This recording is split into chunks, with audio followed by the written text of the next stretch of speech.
Welcome back, dear acolyte. I am pleased to see you again.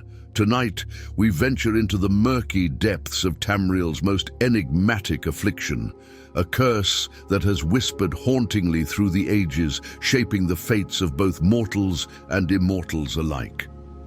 Vampirism, a condition as ancient as the gods themselves, feared by those who walk in the light and coveted by those who seek power in the dark, has woven itself into the very fabric of history. From its sinister origins, whispered to have been born of a Daedric prince's twisted desires, to the tales of those who have embraced the night and its gifts, we shall unravel the mysteries and horrors that this dark power bestows upon its victims. Listen well, for the story of vampirism is not merely a chronicle of cursed blood, but a testament to the relentless struggle for power, survival, and the eternal conflict between light and shadow. The night holds many secrets, and tonight we shall uncover them together. The following monologue is drawn from our ancient archives, and while it may or may not be fictional, it does indeed accurately exemplify the pitiable existence of the common vampire. To quote, "On a cold night deep in the heart of Skyrim, under the watchful light of Massa and Secunda, a lone rider made his way across the snow-laden pass. Benthis Varian was his name, a man of wealth and pride, a merchant whose gold had taken him farther than most dared travel, yet even the wealthiest are prey to fate. As the wind howled and wolves cried into the empty night, Benthis felt the chill of something far darker. He sought warmth at an inn nestled in a remote village, whose name he never learned. The innkeeper, a withered old Nord who watched strangers with suspicion, grudgingly took his coin and poured him a cup of warm mead.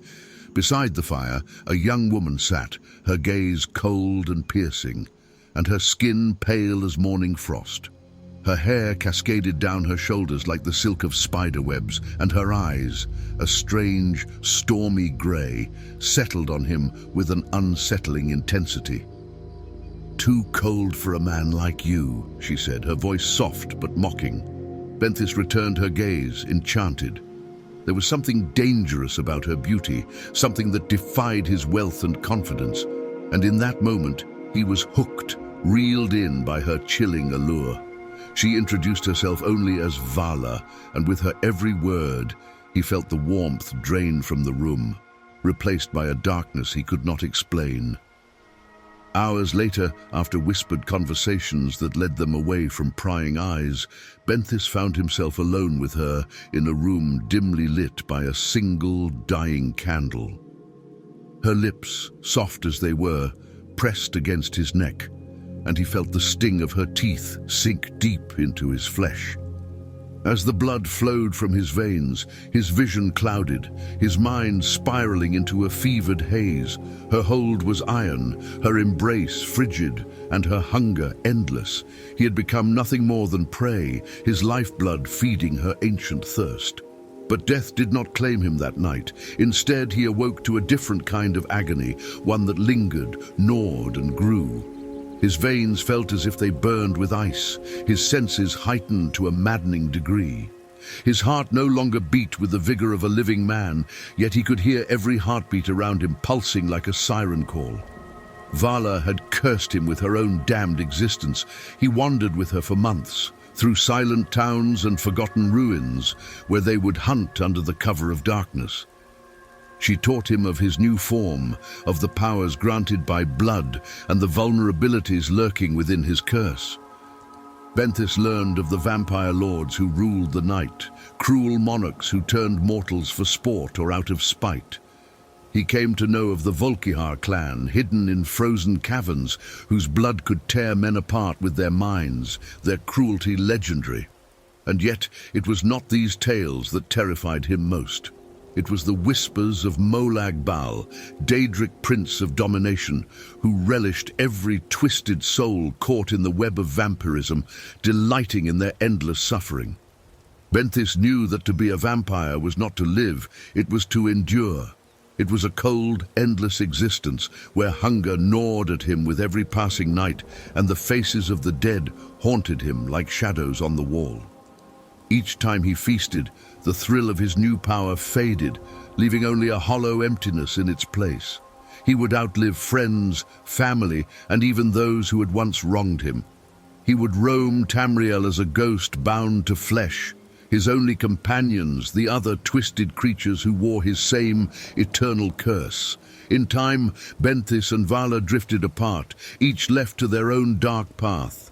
For centuries he stalked the land, a shadow on the edge of every town, a myth whispered by terrified villagers. He took refuge in crypts and abandoned halls, his face pale as moonlight, his eyes cold and quick as death itself. And in his solitude, he would recall the faint taste of warmth, the memory of what it meant to be human, a memory now lost in the endless, bitter night. As the years wore on, he realized a truth as cruel as Molag Bal himself, that eternity offers no sanctuary. Each sunrise reminded him of his damnation, each nightfall another reminder that he was forever a slave to his own hunger. And so he wandered on, a cursed soul bound to Tamriel's bleakest corners, with nothing left to him but the cruel promise of unending darkness. End quote. Vampirism, a profound and malevolent blight, has haunted Tamriel for millennia, its origins deeply entwined with the dark arts. This insidious disease was conjured into existence by Molag Bal, the Daedric prince of domination. The curse was not merely a physical transformation, but a manifestation of Molag Bal's will to exert complete control over mortals and twist their very essence into an abomination. Vampirism is fundamentally a disease that corrupts and transforms its victims into creatures of the night, bound by a relentless hunger for blood. The process begins with the affliction of sanguinare vampiris, a virus that spreads through the bite of an existing vampire. Once infected, the victim's body undergoes a grotesque metamorphosis characterized by pallid skin, sharp fangs, and an insatiable thirst for blood. This transformation is not just a physical change, but also a psychological one, as the victim's mind is progressively dominated by the insidious cravings and instincts of their new form. The creation of vampirism by Molag Bal represents a significant moment in Tamrielic lore. The Daedric prince sought to corrupt and enslave mortals, creating a race of night dwellers who would perpetuate his malevolent influence. Through this dark act, Molag Bal established a cycle of suffering and domination. It is for good reason Molag Bal is known as the father of the first vampire. The scripture on this matter is as unfortunate as it is accurate. Lamai Baal Fag, a Nadic woman of the First Era, is known as the first vampire, due to having been violently defiled by Molag Bal in an abominable act, the consequences of which pervade Nirn to this very day. Molag Bal cursed Baelfag with the undead immortality of the wretched, and she became ever known as the daughter of Cold Harbour. Early references to vampirism can be found in various Tamrielic cultures, each interpreting the disease through their own lens of mythology and fear. In ancient texts such as the Song of the Nightblade and the Black Book of Nightmares, vampirism is depicted as both a curse and a gift, a duality that reflects its complex nature. The historical context of vampirism reveals its deep-seated presence in Tamrielic society. Vampires have appeared in numerous records and folklore, often depicted as malevolent entities lurking in the shadows, preying upon the unwary. Ancient texts describe the rise of vampire lords and their influence over mortal kingdoms, marking significant events and conflicts that shape the course of Tamrielic history. From these accounts, one can discern a recurring theme: the struggle between those who seek to contain or destroy vampires and those who seek to harness their power. In the ancient texts of Tamriel, particularly those of the Altmer and Khajiit, vampirism is described as a plague that spreads through bloodlines, corrupting those it touches and twisting their essence into something unrecognizable. The early accounts often depict vampires as monstrous beings, existing on the fringes of society and engaging in nefarious activities under the cover of darkness. These texts are often filled with vivid descriptions of their predatory nature, illustrating how they lurked in the shadows, waiting for their next victim. By the time of the Second Era, vampirism had woven itself deeply into Tamrielic folklore and history. It became a subject of both fear and fascination. Stories of vampires infiltrating royal courts, influencing rulers and spreading chaos were common, and many of these tales reflected the deep-seated anxieties of the time. Such accounts were not just stories, but served as warnings, cautioning the people about the dangers of the vampire curse and the insidious nature of its spread. In Valenwood, the impact of vampirism is reflected in the folklore of the region. The presence of vampiric tribes such as the Telboth, Yekef, Kirilth and Bonsamu reveals a deep-seated fear and respect for these creatures. The Telboth, known for their long-term infiltration of families, and the Yekef, who are said to consume men whole, are just a few examples of how vampirism manifested in different ways across Tamriel. These tribes have been depicted in ancient texts as formidable and enigmatic, each with unique practices and rituals. The cultural attitudes toward vampirism also evolved over time. In some regions, such as Skyrim, vampires were viewed with outright hostility and seen as a significant threat to society.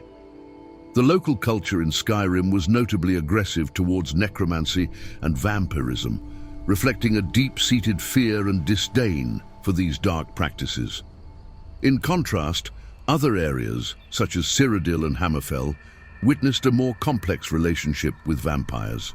Cyrodiil's organized clans of vampires, with their intricate societal structures, and Hammerfell's varied clans, including the Selenu, Antotis, and Kulari, show a more nuanced interaction with vampirism. These groups often navigated a delicate balance between power and secrecy, influencing local politics and social dynamics. Vampirism has manifested in various strains, each with its own distinct characteristics and effects. Understanding these strains offers valuable insight into the diversity of vampiric experiences across the continent. The first and most common strain is Sanguinare vampiris, which is prevalent in Skyrim. This strain transforms the victim into a vampire with typical symptoms such as aversion to sunlight and a thirst for blood. Sanguinare vampiris creates a profound physical change, with the afflicted suffering from diminished health, magicka, and stamina when exposed to sunlight. This strain is relatively straightforward in its effects, leading to predictable consequences such as enhanced strength and speed, but also weaknesses to fire. In contrast, porphyric hemophilia is associated with the vampires of Cyrodiil and Hammerfell. This strain is noted for its complex relationship with the environment and the afflicted. Those transformed by porphyric hemophilia often experience significant physiological alterations, including a heightened sensitivity to both light and dark magic. The disease causes a more gradual loss of humanity compared to Sanguinare vampiris, resulting in a more nuanced transformation process where victims struggle with their internal conflict between their vampiric urges and their remaining humanity. Noxophilic sanguivoria, a strain prevalent in Tamriel's Second Era, affects those who are transformed through rituals or dark enchantments. Unlike Sanguinare vampiris, Noxophilic sanguivoria is marked by a profound psychological impact. Victims of this strain experience vivid hallucinations and nightmarish visions during their transformation. This strain's influence is such that it not only changes the victim physically, but also deeply affects their mental state, often leading to erratic behavior and a heightened hunger for blood. The most recent and unique strain is Chaotica vampiris, created by Lady Asenia using chaotic creatia from Cold Harbor. Vampires infected with Chaotica vampiris, also known as blood knights, exhibit enhanced physical attributes such as increased speed and strength. This strain is notable for its chaotic and unpredictable nature, both in its effects on the vampire and in its interaction with other supernatural forces. The transformative experience is marked by a more volatile nature, leading to a more aggressive and unstable form of vampirism. Each of these strains reflects the diverse ways in which vampirism can manifest and affect those it touches. Whether through the straightforward effects of sanguinare vampiris or the chaotic influence of Chaotica vampiris, the strains offer a spectrum of experiences that define the nature of vampirism across the continent. The stages of vampirism in Tamriel present a chilling evolution from initial transformation to complete loss of humanity. The journey through these stages reflects not just a change in physical appearance, but a profound shift in abilities, social interactions, and internal struggles. At stage 1, the newly transformed vampire experiences a significant alteration in their physical and emotional state. Early symptoms include a pallid complexion, heightened senses, and a thirst for blood that grows insatiable. Abilities granted at this stage are modest, but crucial for survival. The vampire can now see in the dark, and their strength and speed are noticeably improved. This stage profoundly impacts daily life. The vampire must avoid daylight to prevent severe health deterioration, and the need to feed becomes a persistent preoccupation, altering social interactions and daily routines. Progressing to stage 2, the vampire's hunger intensifies, leading to more pronounced physical changes. Their skin becomes even paler, and their eyes glow with a menacing hue. At this stage, the vampire gains enhanced abilities, such as increased resistance to frost and heightened physical prowess. However, this stage also brings greater social consequences. The vampire's growing need for blood often drives them to more desperate measures, straining relationships and pushing them further away from their former lives. The transformation is not only visible, but also felt in the social stigma and fear it generates among others. By stage 3, the vampire's power reaches new heights, accompanied by a greater loss of humanity. Physical enhancements become more pronounced, and the vampire can now command new abilities, such as greater strength and agility. However, this power comes with drawbacks. The vampire's appearance becomes increasingly monstrous, and their interactions with others are fraught with tension. Personal relationships suffer as the vampire's insatiable hunger and erratic behavior alienate them from their previous life. The struggle to maintain a semblance of control becomes a daily battle as the vampire grapples with their own growing monstrosity. At stage 4, the vampire's transformation is complete. The final stage grants formidable powers, including the ability to dominate and manipulate others, but it also exacts the heaviest toll. The vampire's appearance becomes grotesque, with a completely alien visage that betrays their true nature. They are now capable of unleashing devastating attacks and exerting control over lesser beings. Yet, this power is coupled with an absolute loss of humanity. The vampire's social interactions are virtually non-existent, as they are either feared or despised. The transformation has reached its zenith, leaving the vampire isolated from their former life and fully entrenched in their new, monstrous identity. The progression through these stages is marked by a constant tension between the desire for power and the yearning for what has been lost. In Skyrim, the Volkihar clan of vampires is notorious for its dominance and sinister presence. The clan, led by the ancient vampire Lord Harkon, has established a reputation for its cruel practices and mastery over vampiric arts. The Volkihar are characterized by their highly evolved abilities, their dark, foreboding architecture, and their thirst for power. Harkon himself is driven by an insatiable ambition to eclipse the sun, bringing about an eternal night, a vision that reflects his deep-seated disdain for the world of mortals. Movarth's Coven, another faction within Skyrim, operates with a more covert approach. Movarth, a cunning and manipulative vampire, seeks to increase his influence through careful manipulation and subterfuge. His coven, while less direct in its methods than the Volkihar, engages in schemes to sow chaos and gather power. They are known for their ability to blend into mortal society, using their charm and deception to conceal their true nature. Moving to Cyrodiil, the organized clans of vampires exhibit a more refined and strategic approach to their existence. These clans, unlike their more brutish counterparts in other regions, prefer to exert influence from the shadows. They employ sophisticated methods of manipulation, using their extensive knowledge and skills to control political and social landscapes. Their ability to operate within the corridors of power makes them particularly dangerous and difficult to detect. In Valenwood, the vampire tribes are diverse and reflect the region's rich cultural landscape. The Telbeth are notorious for their predatory nature, preying on children and gradually replacing them within their families.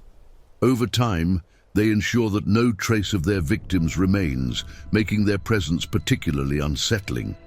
The Yekef, on the other hand, are known for their ability to consume their prey whole, an unsettling trait that speaks to their monstrous nature. The Kirilth are unique for their ability to disintegrate into mist, an advantage that allows them to evade capture or attack with ease.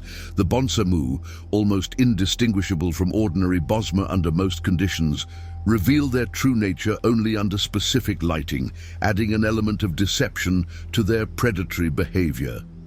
Morrowind's vampires are divided into three notable bloodlines: the Quara, Aunde, and Burn. The Quara are renowned for their savage nature, exhibiting exceptional strength and a berserk fighting style that makes them formidable opponents. The Aunde, in contrast, are powerful spellcasters who use their abilities to hypnotize and manipulate their victims before feeding. The Burn clan, known for their stealth and agility, prefers to weaken their prey through poison before attacking. The Ash vampire, a figure of local legend, is not part of the known clans, but remains a significant element of Ashlander folklore. In the Iliac Bay, the 9 clans each have distinct abilities and territories. The Montalion are known for their inherent teleportation and ability to cure paralysis, commanding regions such as Wayrest and Mornoff. The Glenmoral Weird inhabit Breton cities, their presence marked by a blend of dark magic and subtle influence. The Vrassith clan, with their nimbleness, control areas like Daggerfall and Glenumbra. The Thrafi clan is notable for their ability to heal tissue damage, dominating Dania and Urvius. The Garlithi excel in magical shielding, holding sway in Northmoor and Phrygias.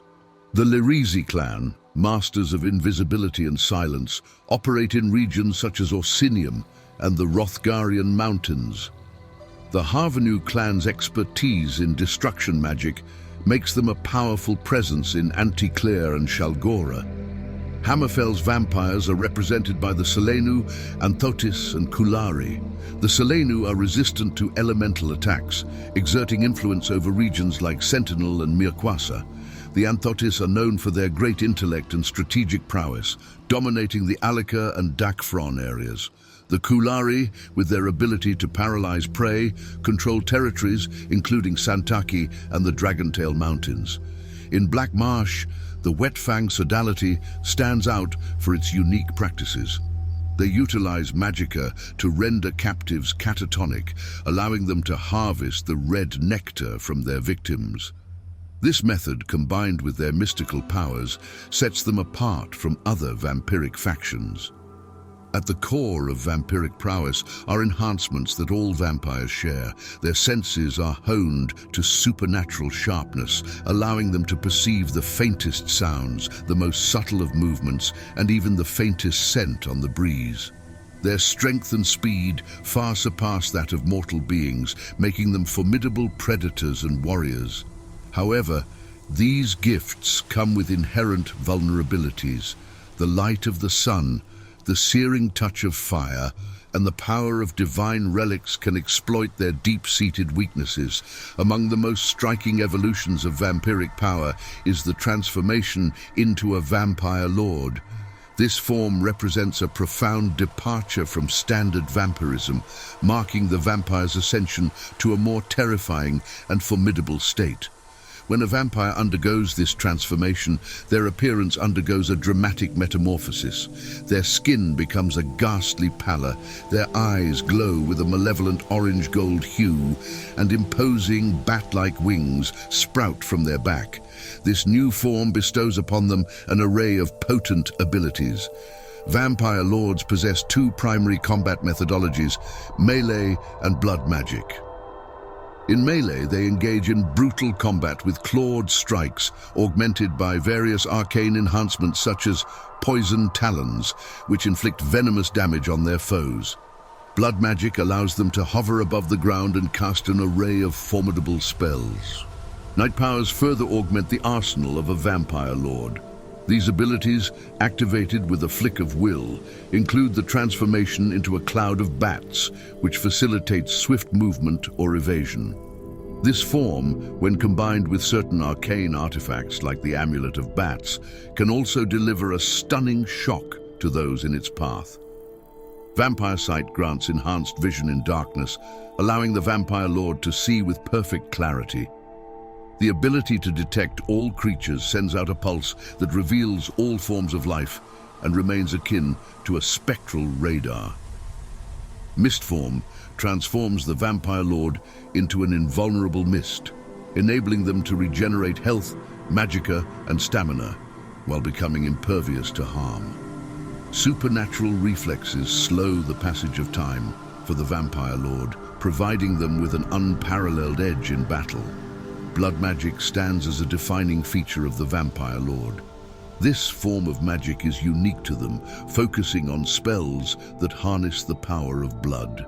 The method of draining life allows the vampire lord to siphon the vitality of their enemies, with the potential to enhance this spell to drain magicka and stamina as well. The ability to raise the dead reanimates fallen creatures or beings for a brief period, serving as a powerful necromantic tool. The vampiric grip functions as an extension of telekinesis, enabling the vampire lord to lift and manipulate living beings with their will. The summoning of a gargoyle conjures a formidable stone creature to aid in combat, while the corpse curse can paralyze enemies, leaving them vulnerable to further attacks. The combat methods available to a vampire lord offer distinct advantages in battle. In the utilization of blood magic, the vampire lord utilizes their spell-casting prowess to attack from a distance, wielding potent and destructive spells. Melee, in contrast, focuses on direct physical combat, where their claws become their primary weapon. Special attacks, such as a powerful attack bite, not only deliver a dramatic and fatal blow, but also imbue the vampire lord with additional strength drawn from the blood of their victims. The relationship between vampires and lycanthropes is one of deep-rooted animosity and complex dynamics. Throughout Tamriel's history, vampires and werewolves have often found themselves at odds, their interactions marked by conflict and competition. Vampires and lycanthropes, despite both being supernatural afflictions, have fundamentally opposing characteristics and lifestyles. Vampires, as nocturnal predators, rely on the consumption of blood to sustain their existence, whereas werewolves, cursed with lycanthropy, experience a profound transformation that grants them immense physical strength and ferocity during their bouts of rage. This difference in nature often leads to friction between the two groups. Historically, the two have clashed over territory and resources. In some regions, such as Skyrim, the Volkihar vampires and the werewolves have engaged in bloody skirmishes, each seeking dominance over the land and its inhabitants. The Volkihar, known for their sophisticated and organized approach to vampirism, view werewolves with disdain. They see them as brutish and uncontrolled, a stark contrast to their own carefully maintained elegance and strategy. The werewolves, often associated with the companions in Whiterun, perceive vampires as manipulative and deceitful. To them, the vampire's ability to blend into society and manipulate events from the shadows is seen as a threat to their own more straightforward approach to survival. This antagonism is further fueled by differing philosophies about power and control. Werewolves embrace their curse as a source of strength, whereas vampires often seek to conceal their true nature and exert influence covertly. In addition to these physical and philosophical differences, there are also mystical and practical reasons for their enmity. The nature of lycanthropy and vampirism often leads to conflicts of interest. Werewolves, with their natural resistance to vampiric powers due to their innate strength and resilience, are often seen as formidable adversaries by vampires. On the other hand, vampires' ability to remain hidden and their reliance on blood can lead to tensions with werewolves, who are more overt and aggressive in their needs and actions. Despite their conflicts, there have been rare instances of cooperation between vampires and werewolves. In some scenarios, mutual interests have prompted temporary alliances, often driven by a common enemy or a shared goal. However, these alliances are typically short-lived and fragile, as the inherent distrust and rivalry between the two groups resurface once the immediate threat has been addressed. Vampires and Daedra share a complex and often symbiotic relationship in Tamrielic history, deeply intertwined with the fabric of dark magic and forbidden knowledge. The most notable of these relationships is with Molag Bal, the Daedric prince of domination and enslavement, who is credited with creating vampirism. His influence permeates through the very essence of vampiric existence, shaping the nature of vampires in Tamriel. Molag Bal's creation of vampirism is a key point of connection between vampires and Daedra. His malevolent power imbues vampires with a distinct and corrupted vitality, marking them as his creations. This divine link manifests in various ways, influencing not only the physical characteristics of vampires, but also their inherent abilities and weaknesses. Vampires who revere or seek the favor of Molag Bal often possess heightened powers, reflecting the prince's favor and their own dedication to his dark cause. Other Daedric princes have also shown interest in or influence over vampires, albeit less directly. For instance, Mephala, the Daedric prince of secrets and murder, is known to have a more subtle influence on vampiric societies, fostering intrigue and manipulation within their ranks. Her influence often manifests in the form of intricate plots and clandestine activities that are characteristic of many vampire factions. Furthermore, the interaction between vampires and Daedra can extend beyond individual princes to the Daedric realms themselves.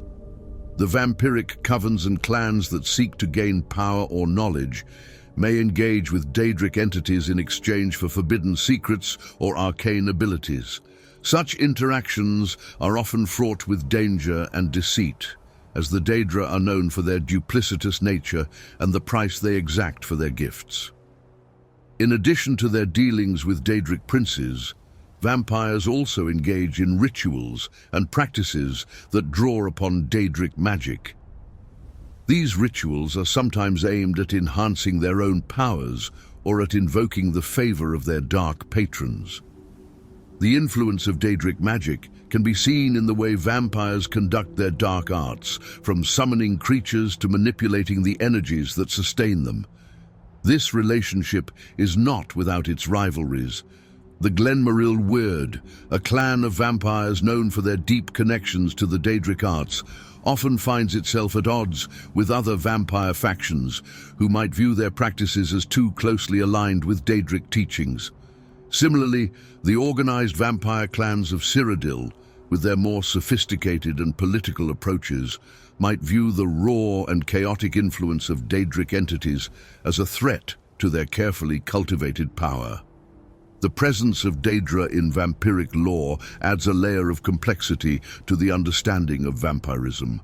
It is not merely a disease or a curse, but a condition that is deeply enmeshed with the forces of oblivion.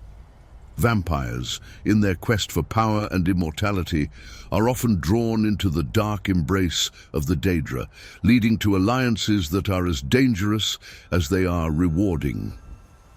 The relationship between vampires and necromancers presents a fascinating and complex dynamic, marked by both shared practices and rivalries. Necromancers, often viewed with suspicion and fear, wield the power to manipulate the dead and command spirits. This dark art aligns in some ways with vampiric practices, particularly in their use of life forces and their tendency to dwell in the shadows. Both groups share a predilection for the occult and the forbidden, engaging in rituals and spells that defy the natural order. However, despite these commonalities, the relationship between vampires and necromancers is far from harmonious. Vampires and necromancers both exploit the essence of life, though their methods diverge significantly. Vampires, driven by an insatiable thirst for blood, focus on sustaining their own existence and enhancing their powers through the consumption of life force. In contrast, necromancers are more interested in harnessing the energies of the deceased to serve their will, often reanimating corpses or communing with spirits to gain knowledge and power. This fundamental difference in focus leads to a certain level of tension between the two groups. Historically, the rivalry between vampires and necromancers has been pronounced, often stemming from competition over resources and influence. The use of blood and the manipulation of the dead are central to both practices, creating a natural point of contention.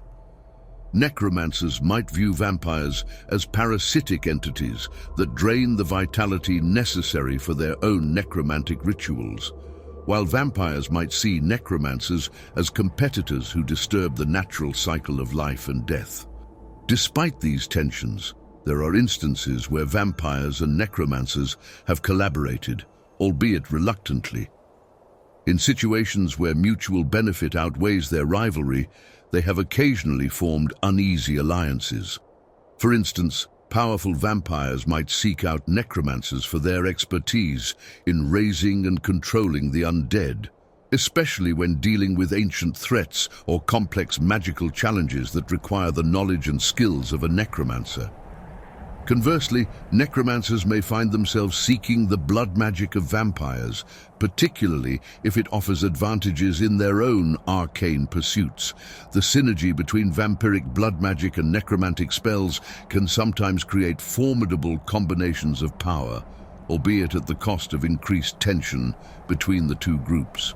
The search for a remedy to vampirism has been as varied as the lands themselves. The quest for a cure, though fraught with peril, remains a testament to the indomitable spirit of mortals and their relentless quest for redemption. In Skyrim, where the dark shadow of vampirism often looms large, the cure involves seeking the aid of a priest of Archay. The process is not straightforward. It requires engaging in a sacred ritual, often involving dangerous confrontations with vampire lords, such as Harkon. The purification ritual, guided by the wisdom of Archay's followers, is believed to cleanse the afflicted, but its success hinges on precise execution. Failures in the ritual or disruptions by other vampire factions can lead to the cure's failure, leaving the afflicted in a perilous state. In the heart of Cyrodiil, the methods for curing vampirism are steeped in arcane knowledge. Healers and mages knowledgeable in ancient arts offer remedies that often require rare and dangerous ingredients. These can include the blood of a pure-hearted mortal or the essence of a daedric artifact. Such remedies are not without their risks. The path to obtaining these ingredients is fraught with peril, and the success of these cures can be as elusive as the ingredients themselves. In the arid lands of Morrowind, the approach is influenced by local traditions and powerful rites. The Ashlanders, with their deep connection to ancestral spirits, may turn to ancient rituals to purge vampirism. These rites involve invoking the spirits of their ancestors, reflecting a deep-seated belief in the power of their heritage. However, these methods are unpredictable and can sometimes yield unintended consequences. In High Rock, the Bretons rely on their own unique remedies. The Glenmoral Weird, a coven of witches, concocts elixirs reputed to reverse vampirism. Such elixirs require the successful completion of quests or proving oneself worthy. The process involves not only the acquisition of rare ingredients, but also often proving one's loyalty or capability to the coven, highlighting the intertwining of magical practice and social obligation. Black Marsh presents a distinctive approach, where the Wetfang sodality offers a remedy involving potent herbs known only to their most skilled alchemists. The cure, requiring weeks of careful administration and monitoring, is a complex process reflecting the unique practices of the Argonian people. Their methods, deeply rooted in their understanding of the land and its magic, offer a different perspective on dealing with vampirism. The condition of vampirism brings profound changes to the mundane aspects of life, deeply influencing diet, lifestyle, and social interactions. For those cursed with vampirism, the daily rhythm of life is altered significantly. Diet becomes a matter of necessity and discretion. Blood, the vital sustenance for a vampire, shapes their daily routines. Many vampires develop intricate systems for acquiring blood, ranging from secretive feeding grounds to maintaining thralls and slaves. The quality and source of the blood have substantial effects on a vampire's vitality and powers, often making the acquisition of certain types of blood a matter of both survival and pride. Lifestyle adjustments are equally profound. Vampires must adapt to a nocturnal existence, avoiding daylight and managing the physical changes that accompany their condition. This can mean altering daily schedules to accommodate their need for darkness, carefully managing their exposure to the sun, and dealing with the physical transformations that come with vampirism. Social interactions are marked by a need for secrecy. Vampires navigate their relationships with mortals with great care, maintaining a facade of normalcy while concealing their true nature. This often involves forming alliances with influential figures who can offer protection or assistance. The constant need for secrecy and the strain of maintaining a hidden identity can lead to isolation and distrust, as vampires balance their public personas with their true selves. The legal and social measures against vampires vary greatly across Tamriel, reflecting diverse attitudes towards these creatures. In Skyrim, vampirism is met with severe repercussions. The Dawn Guard, an order dedicated to eradicating vampires, plays a crucial role in enforcing these measures. Those found to be vampires often face harsh penalties, including execution or imprisonment, as part of a broader effort to control the vampire threat. In Cyrodiil, the legal landscape is more complex. The presence of powerful vampire clans, such as those within the aristocracy, complicates the enforcement of laws. While regulations exist to manage or eliminate vampires, the influence of these factions means that enforcement can be inconsistent. Only the most disruptive vampires face significant consequences, as powerful clans may circumvent or manipulate the legal system to their advantage. High Rock's approach to vampirism is characterized by both suspicion and strict regulation. The presence of vampire clans like the Glenmoral Weird adds layers of complexity to the legal framework. Authorities often seek diplomatic solutions or alliances to manage the vampire threat, reflecting a delicate balance between control and cooperation.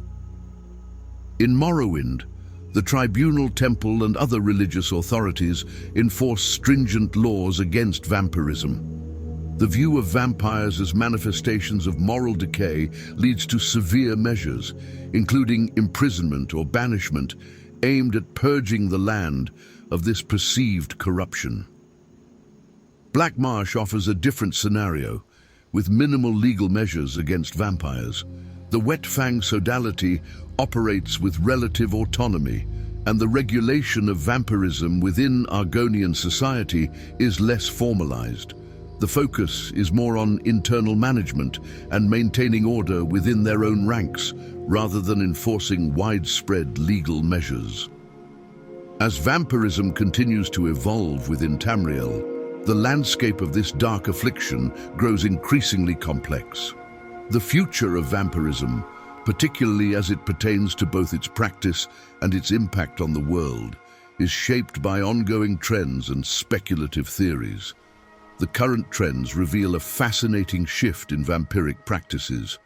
In recent years, there has been a noticeable diversification in how vampire clans and covens approach their existence. Traditionally, many vampires adhered to a rigid structure of predation and secrecy, with strict codes governing their interactions with mortals. However, contemporary trends indicate a gradual move towards more nuanced forms of integration into Tamrielic society.